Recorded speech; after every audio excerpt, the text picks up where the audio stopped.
Obviously, great to get a team win in our building. I mentioned it yesterday, but the fans were excellent. Really, they made a big deal. They affected the game, and I really thought they did a great job. But all in all, solid team effort. Our defense, as you know, was dominant. Felt that way after the game. Definitely felt that way watching the tape.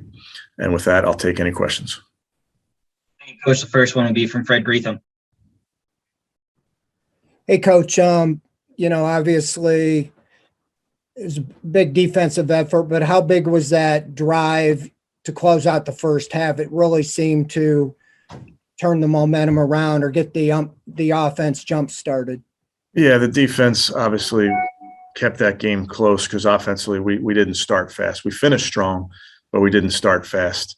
To be able to get those points at the end of the half was a big deal.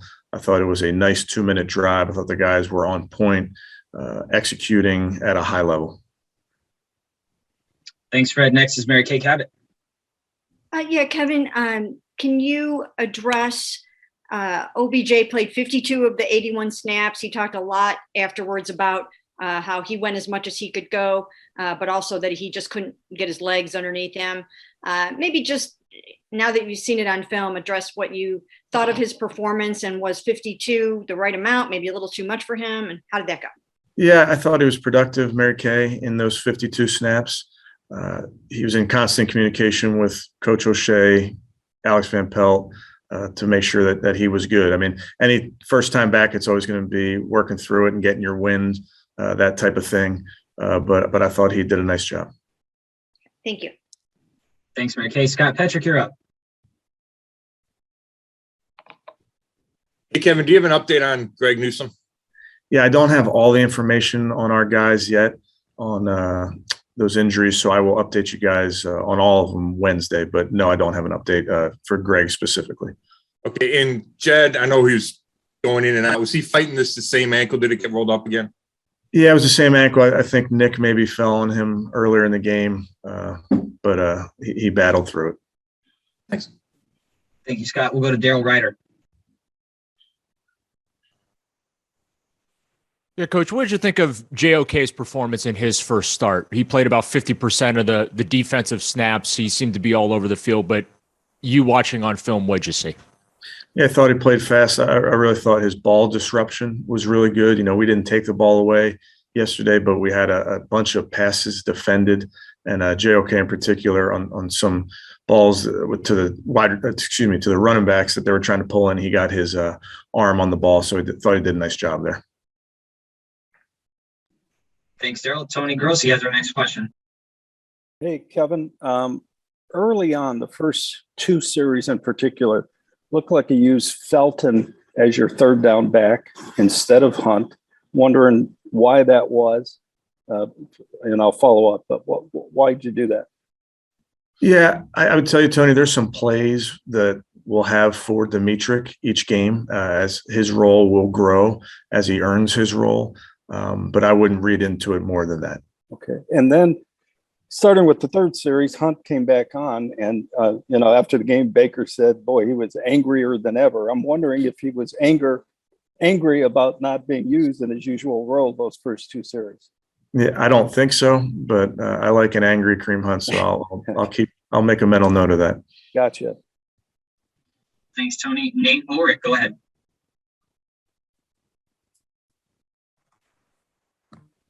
Hey, Kevin, I think one of the plays that, we didn't get to ask you about yesterday was, their biggest play was the PI penalty. I just looking back at it, I mean, it looks like JJ3 it was like the lightest of brushes. What did you think of that call? What is your coaching point to JJ3, if anything? Yeah, it really doesn't matter what I think about the call. I would tell you, I thought it was a great catch on a deep ball. We're trying to take the ball away. So it's always going to be our mentality when that ball's in the air. It's ours. It was unfortunate. Obviously, anything you do with your hands, the officials are going to be looking at it. And if they think that you've created separation due to using your hands, I guess they're going to call it. But you didn't think he did? Doesn't matter what I think. Thank you. Thanks, Nate. Anthony Plasal, you have our next question. Hey, Kevin, after Chase's big performance, can you just describe what he's meant to your team so far and how much confidence he's gained from the coaching staff since the season started? Yeah, Anthony, I've had a ton of confidence in him. That's because I see him do it at practice. He goes out there pregame, had a really good warm up, so felt good about the length of that 57-yarder. And he's been very consistent, and that's what we're going to need from him moving forward. Thank you, Anthony. Jake Trotter has our next question. Yeah, Kevin, after watching the film, what did you think of the chemistry that Baker and Odell had out there, especially considering how limited Odell has been in practice, dating back to the start of training camp? Yeah, Jake, I know he's been limited, but as you also know, those two in particular got a ton of work off to the side. They got work done in Austin. So that battery has thrown a lot of balls together. So I think you see that work that they put in show up on Sunday, and that's the type of thing that you need in the pass game. You need that with every single one of your receivers, tight ends, running backs. In order to have precision in the pass game, everybody's got to be on point. Thanks, Jake. PJ Ziegler, go ahead. Hey, Kevin, I want to look a little bit ahead to Sunday's game. Obviously, you're returning back to Minnesota. Where are your emotions at as you make that first trip back to a place that you spend so much time at? Yeah, PJ, I obviously spent a long time there, have great friends there, but it's really going to be a great challenge for our team. I think it's a really good football team. We'll start getting to work on them this afternoon as coaches. But you think about some of our players when they go back home or whatever, you got to have a talk with them. You don't have to have a talk with me. I understand what's at stake. It's a really big game versus a really good team. So we got our work cut out for us. And having the opportunity to have spent as much time as you did in Minnesota, do you feel you have a slight advantage in terms of game planning because you kind of know what that offense is, what that defense is, what that system is like there in Minnesota? No, I think they have really good players, really good coaches. We'll get to work in earnest on them this afternoon, but there's no advantage in the NFL. It's they got really good coaches, and we got to play our best. Thank you. Thank you, PJ. Back to Mary Kay Cabot. Just in terms of Myles' game, I mean, have you seen many dominant defensive performances like that? And then moving forward, how do you kind of coach Myles and sort of approach the situation so that he understands that the chipping and the double team is probably going to be coming back in full force? Yeah, I mean, Myles was outstanding. Really, the entire defense was outstanding. But if you point an individual, it would certainly be Myles in that effort yesterday. He's our best player. I think he knows that. We know that, and the other teams know that. So he's going to get a lot of attention. We're going to move him around. We're going to do different things with him, and we need him to play great. And again, it's no secret to anybody. Thank you. Thank you, Mary Kay. Tony Grossi. Question about Nick Chubb, Kevin. Tough day for him. Got to give credit to the Bears. I understand that, but I noticed you didn't throw to him at all, and I'm wondering if the awareness of him being a little predictable, did that make it a tougher day for him, and just running the ball with him exclusively? Yeah, I don't know, Tony. I would tell you that is a really, really formidable front. Yeah. And we knew it was going to be tough sledding, especially early. You don't really rush for a lot of yards against that front early in the ball game. So we knew that. And I think we certainly can be better. I know I can be better. But Nick's an all-around player. He can run it. We can certainly throw it to him. But just in that ball game, it just kind of shook out that way. Yeah, thanks. Thank you. Thanks, Tony. Back to Scott Petrick. Kevin, I asked you after the game about those 2 4th downs early. When you went back and watched it, what stood out to you? We got to have a clean operation. We didn't do a great job with the snap count on the one, and then the other one is completely on me. That was an awful play call, poor play design by me, bad call. I wish I had that one back, and those are the type of things that I need to do a better job, and I told the guys I need to do a better job there. I mean, the decisions to go for it as opposed to kicking the field goal, does that just kind of follow your aggressive mindset that you've had? Yeah, there's just certain moments where we will feel good about going for it. Certain moments we'll throw our field goal unit out there, but it's really a case by case basis based on the information available to us at the time. Thanks. Thank you, Scott. Tom Withers, you have our next question. Thanks, Rob. Thanks, Coach. Hey, back to the injuries for a second. You said yesterday that Greg was going to undergo an MRI this morning. Did that happen? The MRI happened. I don't have a full update for you yet, but I will Got you. get that to you guys. Are you at all worried about the severity there, though? That calf area can be problematic. Yeah, I think we'll see when we get the results. I'm worried about anybody who gets an MRI. I don't, but we'll see. I'll update you when I hear. And since you got the afternoon off, you're going to come down to the Indians game? No, but I'm definitely rooting. I was wearing my Indian sweatshirt this morning, so I'm still pulling for the home team. Thank you. Thanks, Tom. We'll go to Nate Ulrich. Hey, Kevin, just to piggyback off Tom's question there, what's the status of Greedy Williams? Like, I know he's gotten in there in each game, but would he be ready for a full workload if you needed him to play, a starter's level of snaps? Yes, he would definitely be ready if need be. Okay. And then with and let me stop. Can I stop you there, Nate? Greedy was outstanding on special teams yesterday. Our vice, I want to point that out. Greedy, Troy, Grant Delpit, AJ Green were outstanding. Sorry, Nate, go ahead. Oh, no, thank you. With Jadeveon Clowney and Myles and, Tack got in there and the pass rush, is that what you guys envisioned when you made the moves you did in the offseason, that you could have this kind of front, this kind of pass rush? And how rewarding was it to see it come to fruition on the field? Yeah, anytime you can have that type of production from your defensive line from a sack standpoint, it's, pretty rare.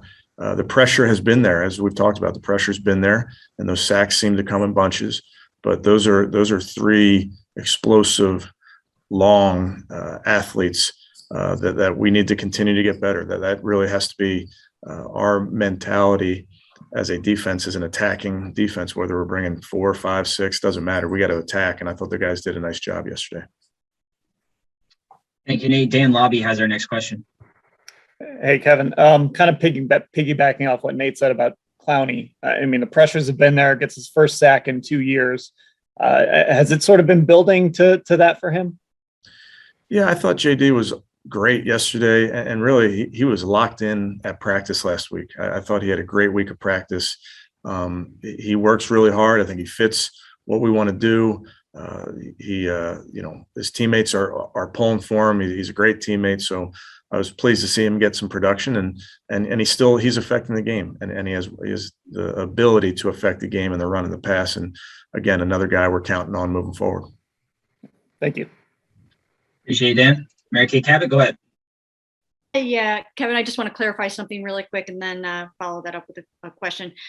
When you say that Myles Garrett is our best player, do you mean best player on the team, or do you mean best player on defense? So how about I'm not going to clarify. I'll let you speculate.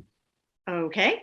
And then the next thing is Donovan Peoples-Jones kind of hung in there and just sort of, remained patient and did what he had to do, worked hard. And, can you just talk about the catches that he made yesterday and what an impact they had?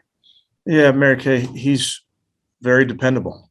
And that goes back to last season. When we call on him, he answers the bell. And I thought he had 2 really big catches and some big moments for us yesterday. So he's a guy that, I think he's going to have an outstanding season. I think he's on his way to having an outstanding season.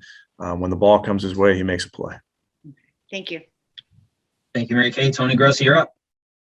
Number 3, the JOK half sack. Was that a delayed blitz? There was nobody in front of him, and he looked like he just made the decision to rush the passer. Is that what happened there? No, that was within the framework of the defense. He was just he was going through his assignment, but he did a nice job. It was within the scheme. Okay, and the 57-yard field goal looked like it had about 3 yards to spare, 3 to 5. Is that officially now his range, do you think? I think he's one of his strengths is his leg strength. When you go and play in a dome like we are this week, I think you get through pregame and you see where the number is. And Preef and I talk, and I know the yard line we got to get to feel good about it. I know the yard line we got to get to where we're going to have to make a decision. But Preef was confident in that moment. The kid is confident. So I think we'll see how it goes by the conditions, if that makes sense. Yep. That's Thanks, Tony. We'll take two more quick ones. Nate Ulrich and Scott Patrick. Nate. Hey, Kevin, back to the D line. I know you guys wanted to play, Myles inside or Jadeveon inside, mix it up. Did you guys do more of that yesterday than you did the first couple of games? I'm not sure, but I seem an amount. So how do you size that up and just, what does that do for you? What problems does that create for an offense? Yeah, Nate, I don't know if we did more. I know we've certainly done it the first two ball games, moving those guys around. I could just tell you from an offense's perspective, it is harder when you move the guy around and you don't know where he's going to be. And you may want to turn the line to him. You may want to chip him, those type of things. So as you move those guys around, it makes life a little bit harder on the offense. Thank you, Nate. Final one goes to Scott Patrick. I know you've mentioned how good the defense was, but statistically, 1 net yard and 47 or passing and then 47 total net yards. Is that as dominant a performance as you've been a part of?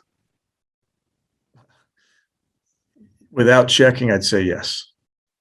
But yeah, I mean, you guys saw it. I mean, they were dominant from the jump. I know they gave up some points maybe on the first drive, but they kept us in the ball game. It was a tight ball game into the fourth quarter, and our defense kept us in it. And they did a great job. And in terms of the performance, can you repeat that every single week? I hope so. But the guys, I think the big takeaway for me is they practiced like that last week, and you can take the practice field to the game field is really my reflection on it.